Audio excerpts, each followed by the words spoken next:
Então,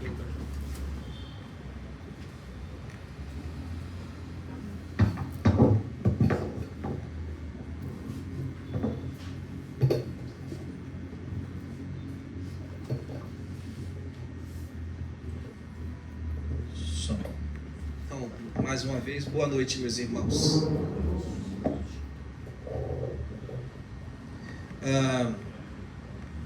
Me alegro no Senhor estarmos reunidos aqui para cultuarmos a Deus e darmos continuidade ao estudo da sua palavra. Meus irmãos, nós estamos aguardando amanhã com expectativa, dar um recado a vocês, a chegada das poltronas. Então elas vão chegar amanhã. A gente estava pensando que ia chegar na sexta-feira. A gente pensou fazer algumas manobras aí para tentar preparar os irmãos para fazerem a faxina amanhã, né? O mutirão. Mas amanhã a gente vai receber alguns irmãos aqui. Eu vou estar aqui desde as 8 horas da manhã para receber alguns irmãos que possam vir para poder ajudar para fazer a faxina, para poder a gente tirar o grosso mesmo. Porque as cadeiras vão chegar amanhã. O Wilton me mandou uma mensagem mais cedo, um pouquinho mais cedo, e vai chegar amanhã. Então, quem tiver disponível para nos ajudar a descarregar esses materiais, a gente vai receber eles aqui a partir de 8 horas. Então a gente vai precisar da força dos homens, principalmente. As mulheres não venham para carregar peso, porque a gente não vai deixar. Eu sei que muitas de vocês vão querer fazer isso, mas não vamos deixar não. É muito material, muita coisa a gente precisa colocar lá. A equipe que vem não vem com tanta gente suficiente. Então, para a gente já poder ajudar, amanhã a partir das 8 horas já estaremos aqui. Já removendo algumas coisas aqui da obra. E depois a gente já vai colocando as cadeiras. A limpeza geral mesmo, total e completa, a gente vai deixar para fazer depois que instalarem tudo. Se Deus assim, se for essa vontade de Deus, acredito que talvez no sábado à noite, né, porque eles estão chegando com um dia de antecedência. Sábado à noite não, acho que domingo mesmo ficar pronto, porque a perspectiva era que segunda ou terça-feira ficasse pronto. Mas louvamos a Deus, irmãos? Estão chegando nossos assentos amanhã, assim, com a vontade do Senhor. Vamos abrir a palavra de Deus, irmãos? Eu gostei, viu, do culto aqui fora. Né? Quem gostou? Obrigado, minha filha. Quem sabe a gente vai para umas praças dessa aí ano que vem, né?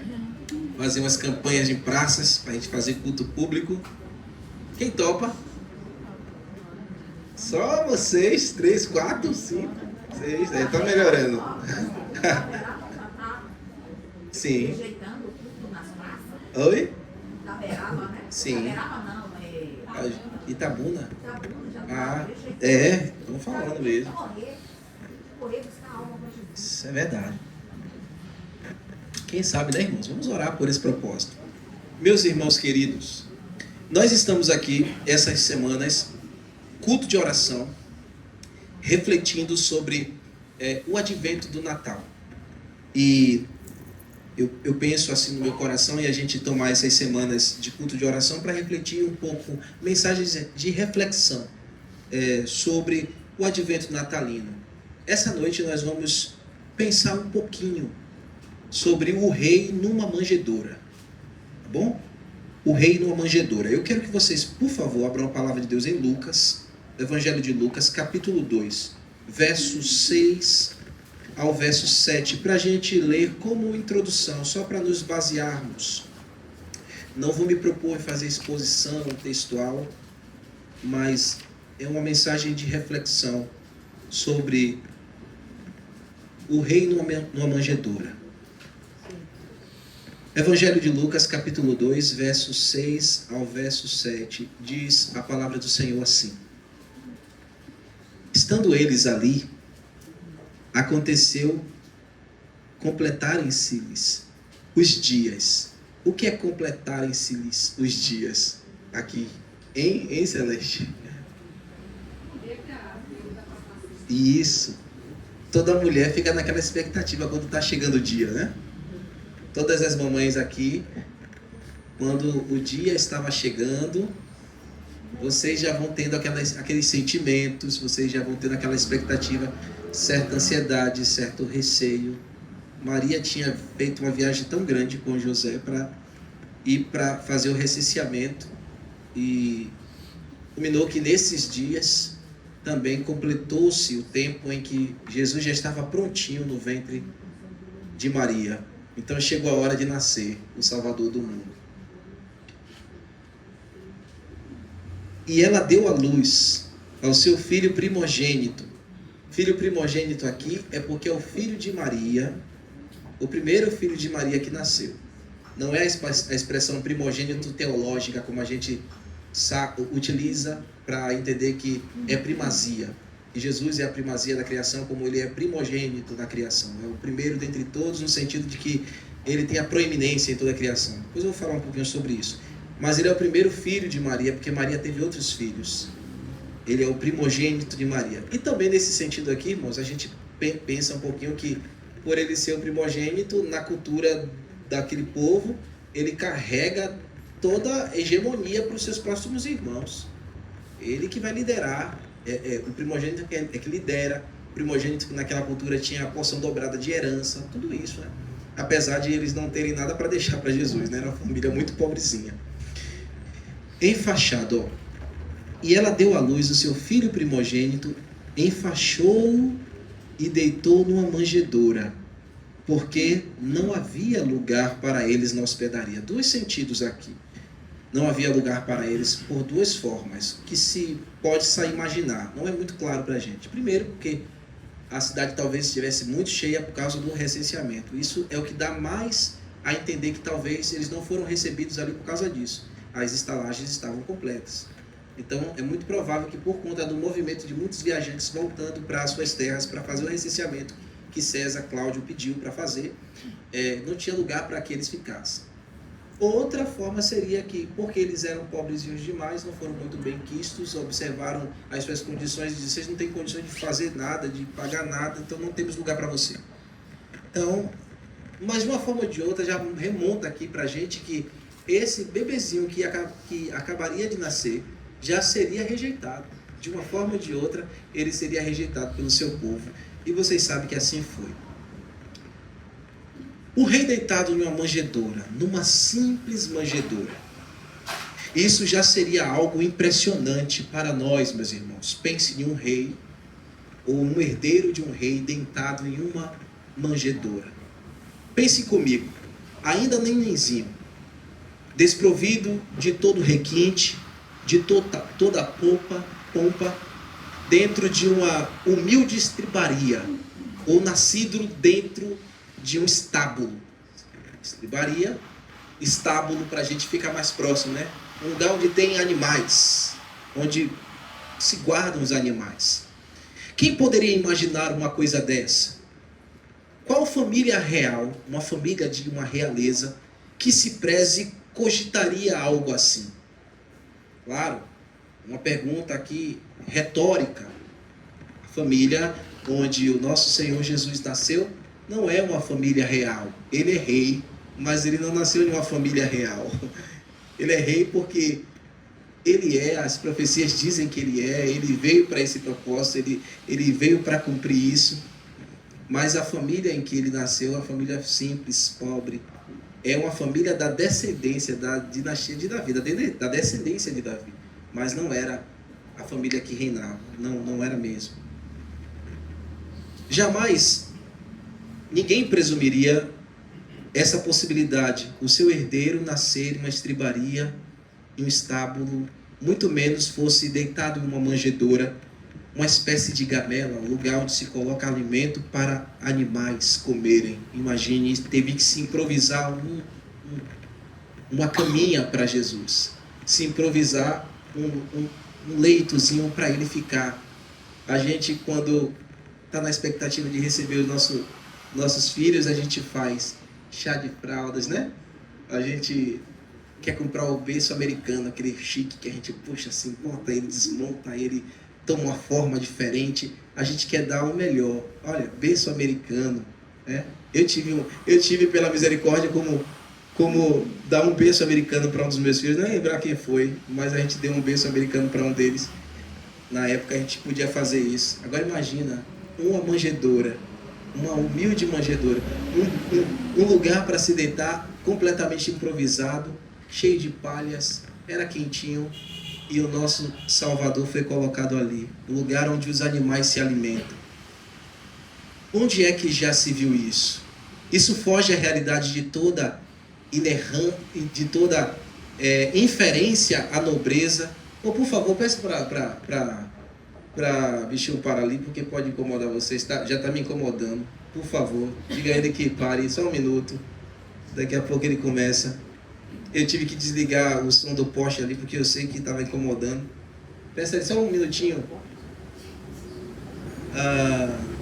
Eu estava falando aqui, meus irmãos, que foge à realidade de toda inferência à nobreza, como também toda etiqueta e glórias terrenas. Reis, via de regra, querem o quê? Glórias, presentes, como eu falei, pompa, as mais nobres honrarias, todo apogeu e todo o requinte possível. Mas o Pai Celestial não quis assim. O Pai Celestial escolheu que o seu Filho unigênito, aí sim, unigênito de Deus, porque ele é da mesma essência do Pai, a mesma natureza do Pai.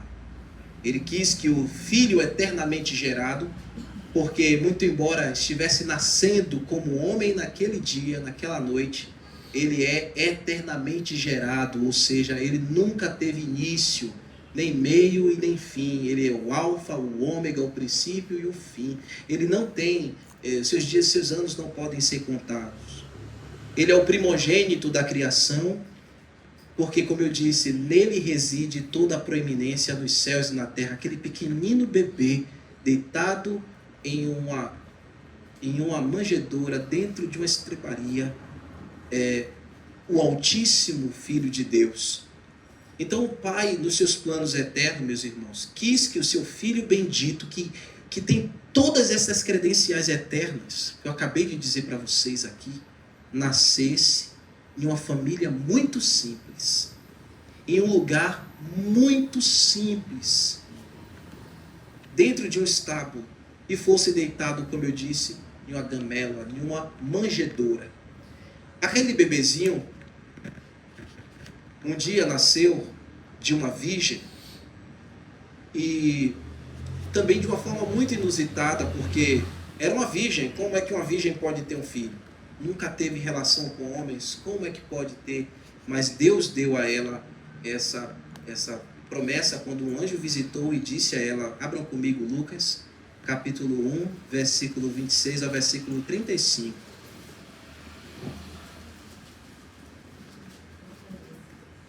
Aquele bebezinho nasceu de uma virgem. No 6º mês, foi o anjo Gabriel enviado da parte de Deus para a cidade da Galileia, chamada Nazaré. Vocês já sabem que Galileia é um lugar muito pobre, né? E Nazaré também. Uma região pobre, uma cidade ainda mais ainda, naquela época, sem progresso nenhum. E Gabriel chega lá. Gabriel é o anjo mensageiro.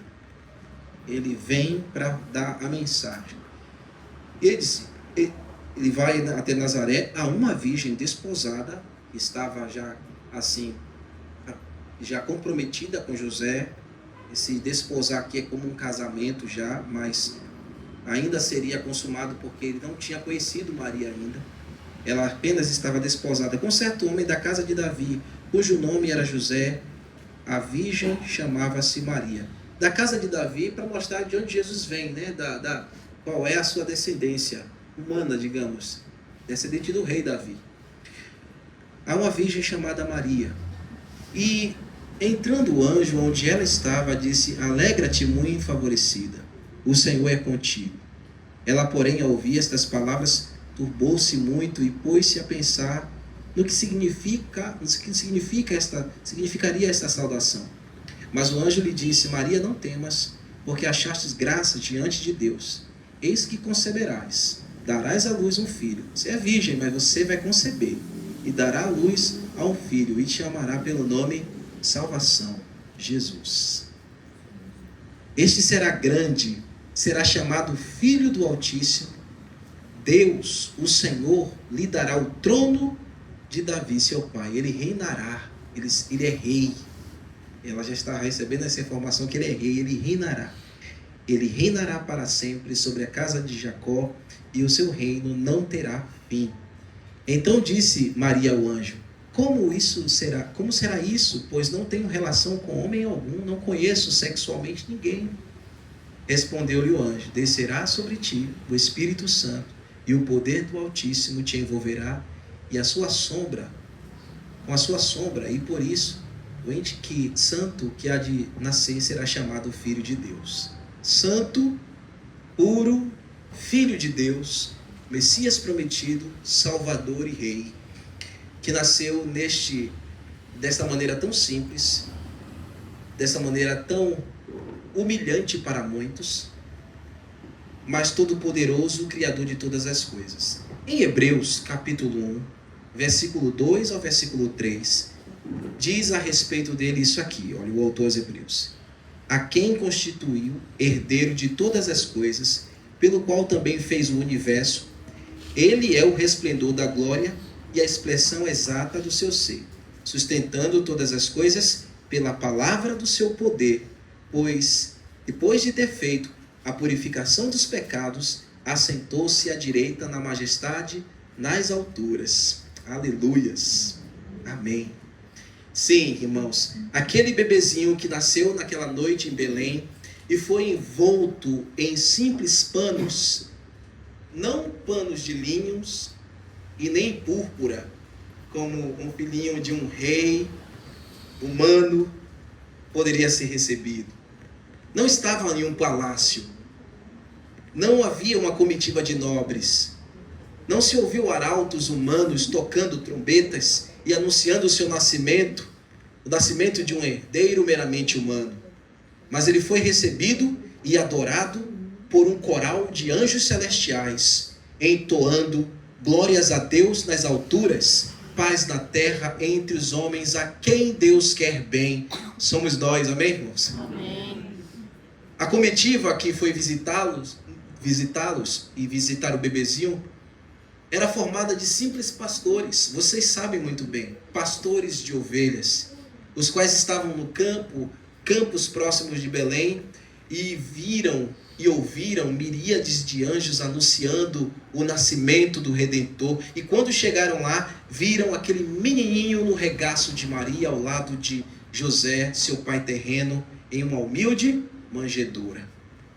O rei e a manjedoura é um paradoxo, mas o Pai Celestial assim quis, porque queria nos ensinar humildade nisso aqui. O rei, o nosso rei, em uma manjedoura, é para os seus súditos olharem para essa realidade de onde procede o nosso rei e aprendermos um grande sinal de humildade. Humildade e simplicidade. O Pai Celestial também queria ensinar isso aos súditos deste filho e rei que nasceu naquela noite fria em Belém. Eu costumo dizer, a noite mais iluminada de todas. Paulo escreveu em Filipenses, abra comigo, capítulo 2, é um texto muito conhecido, mas faz referência a este que nasceu e foi colocado em uma manjedoura, este rei. Filipenses capítulo 2, versículo 6 ao versículo 11. O advento do Natal nos chama também a pensarmos no maior exemplo de humildade, que é o nosso Senhor Jesus. Nesse tempo de Natal, que venhamos aprender a ser mais humildes, mais simples. Quando o Filho de Deus veio a esse mundo, nessa condição, Ele quer que os seus súditos vivam assim, simples e humildes. Não miseravelmente, mas simples e humildes. Pois Ele, subsistindo em forma de Deus, eu estou lendo Filipenses capítulo 2, verso 6. Pois Ele, subsistindo em forma de Deus, não considerou ser igual a Deus, algo que poderia se apegar, mas se esvaziou a si mesmo, assumindo a forma de servo, tornando-se semelhantemente aos homens, e achado em forma humana, humilhou-se, e assim se esvaziou, tornando-se obediente à morte, e morte de cruz, pelo que Deus o exaltou sobremaneiramente, e lhe deu o nome que está sobre todo o nome, para que ao nome de Jesus todo o joelho nos céus, na terra e debaixo da terra, e toda língua confesse: Jesus Cristo é o Senhor, para a glória de Deus Pai. Este Rei glorioso, meus irmãos, exaltado hoje, ele está exaltado nas alturas, como lemos aqui. Mas antes ele precisou se humilhar. Ele precisou se esvaziar. E o que nós precisamos também, irmãos, é pensar nisso. Quando esse texto de Filipenses começa a ser narrado por Paulo, escrito por Paulo, ele fala que nós devemos ter o mesmo sentimento que Jesus. Que sendo Deus, não usurpou ser igual a Deus. Se esvaziou. Então, o Natal também, e olhando para o nosso Salvador, que foi depositado em humilde manjedoura, nascido num estábulo, é para nos chamar também a se esvaziar, a nos esvaziarmos e buscarmos a humildade. Ele precisou se esvaziar, precisou se despojar de todas as suas insígnias e da glória que ele tem para nascer neste mundo e humildemente ser reconhecido como simples homem. Lembrar deste estado de humilhação do Rei dos Reis e Senhor dos Senhores também é nos chamar a seguir o exemplo de humildade e simplicidade do nosso Salvador. A humilhação do Criador do universo foi condescender à humanidade. Imagine um ser transcendente, irmãos. Ele criou todas as coisas, mas resolveu vir, estar no ventre de uma mulher, de uma virgem, nascer neste mundo e viver como um simples homem neste mundo, para nos dar o maior exemplo de humildade e simplicidade. Foi atribuída a ele uma natureza que ele não precisava ter, mas ele quis se fazer homem para nos salvar um dia pregado numa cruz. Isso é o alto da sua humilhação e do seu amor pelos homens que ele quis salvar, aqueles homens que os anjos cantaram: glórias a Deus nas alturas e paz na terra aos homens a quem Deus quer bem. O maior bem que Deus fez à humanidade foi colocar o seu filho, esse que nasceu colocado numa manjedoura e depois crucificado em uma cruz para o nosso bem. Isso ele fez dando o seu maior exemplo de obediência com a morte e morte de cruz. E essa morte, meus irmãos, é a razão de estarmos vivos aqui, de estarmos salvos, de podermos celebrar mais um Natal. Você só pode celebrar mais um Natal porque alguém se humilhou no seu lugar e tomou o seu lugar e vestiu a sua pele, a sua carne, sentiu as suas dores, passou as suas mesmas aflições, morreu numa cruz que você nunca poderia morrer. Deu a sua vida para que no seu nome glorioso, majestoso, todo o joelho se dobre, toda língua aqui, tanto nos céus como aqui na terra, confesse que Jesus Cristo é o Senhor, para a glória de Deus Pai. Aquele que foi deitado numa manjedoura, hoje é soberano. Ele sempre foi, mesmo deitadinho e bebezinho numa manjedoura, que precisou crescer. O Filho de Deus, o Criador, precisou crescer, precisou ser amamentado, precisou ser trocado, precisou de tudo isso, precisou de beber água, precisou de tudo isso, colocado para rotar, tudo isso. Ele precisou passar por tudo isso, mas hoje ele está governando o universo nas alturas, governando a minha vida, governando a sua vida. E este Rei majestoso viveu de forma simples, e ninguém mais foi tão simples quanto ele. Não tem ninguém aqui nessa audiência mais simples do que o nosso Rei Jesus. Ninguém viveu como ele, ninguém fez o que ele fez, e ninguém tem o maior exemplo de humildade quanto ele. Ele é a referência que nós devemos seguir, olhar e copiar. Ele um dia falou em Mateus, versículo 11, 28 a 30, vinde a mim, todos os que estáis cansados e sobrecarregados, e eu vos aliviarei. Tomai sobre vós o meu jugo e aprendei de mim, porque sou manso e humilde de coração, e encontrareis descanso para a vossa alma, porque o meu jugo é suave e o meu fardo é leve. Eu quero o fardo de Jesus. Porque, meus irmãos, eu quero aprender com Cristo. Eu quero aprender a ser humilde como o meu Senhor foi. Eu quero aprender a obediência como meu Senhor obedeceu. Eu desejo que você também queira isso muito, muito neste Natal. Não os presentes. Não os presentes que se acabam. Não uma bela roupa, novamente uma nova roupa para desfilar. Não, eu quero vestir-me da humildade de Jesus. E quando essa humildade, irmão, chega no nosso coração, é um traje mais elegante. O mais elegante. E que nunca mais sai de nós, não envelhece, não fica curto, não desbota. Eu quero os trajes da humildade do meu Senhor Jesus. Olhar para aquele que se humilhou, que nasceu numa estrebaria, foi deitado numa manjedoura e hoje vive eternamente, que viveu como homem de maneira humilde e hoje nos chama. E quando nós demos ouvidos ao seu chamado, o que ele faz? Ele tira dos nossos ombros o peso. Ele nos alivia das sobrecargas e nos dá o seu descanso. O descanso do seu coração humilde a um coração tão aflito como o nosso coração. A um coração tão agitado como o nosso coração. A um coração que quer se revestir de tantas coisas, quando na verdade só precisa das vestes da humildade de Jesus. Eu quero as vestes de Jesus, porque este fardo que é as vestes de Jesus de humildade é o fardo mais leve que eu posso carregar. Neste mundo que você vive e que eu vivo, meus irmãos, as pessoas estão cada vez mais desassociadas dos trajes da simplicidade, dos trajes da humildade. Elas não querem conta, elas não querem isso, irmãos. Elas querem só o que for opulência.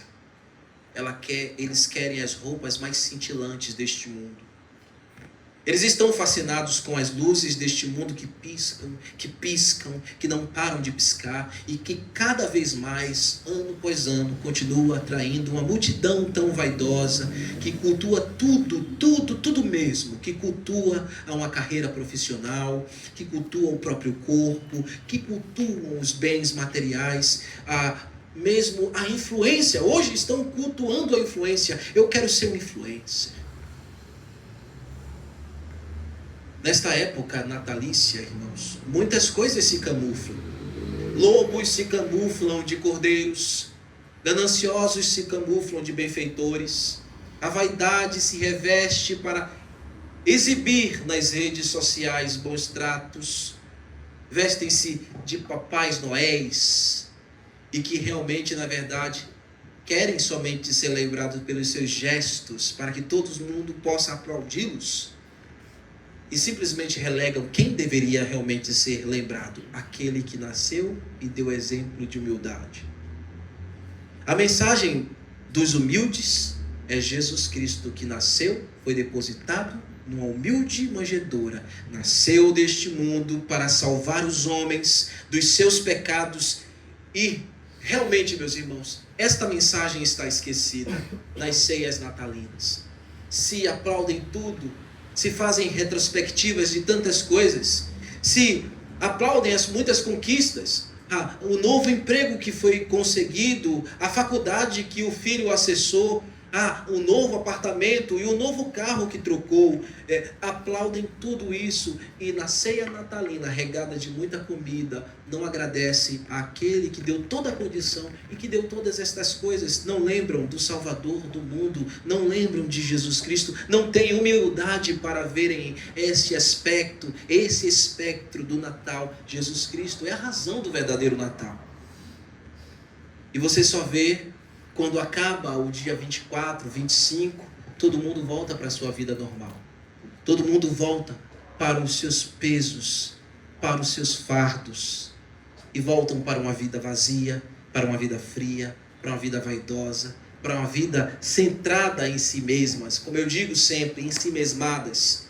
Porque o peso do apelo deste mundo não socorre suas dores.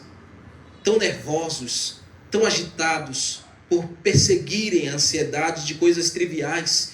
Eles julgam que essas coisas são suficientes para a sua autorrealização, autoafirmação. Infelizmente, essas pessoas perderam a noção, perderam a emoção, a verdadeira emoção do Natal. Eles não carregam no coração. A manjedoura está vazia. O rei nasceu. viveu, serviu, morreu na cruz, foi levantado no madeiro para perdoar muitos pecadores.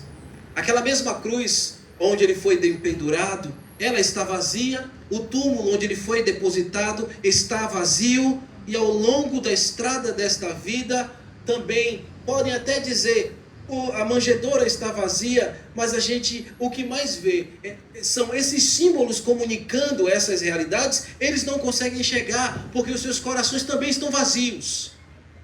Seus corações estão vazios, eles continuam vazios e escuros, sem a luz deste mundo. Eles estão sem a verdadeira razão das suas vidas. Eles precisam preencher o coração e o interior com aquele que chama: vinde a mim, aprenda de mim a humildade.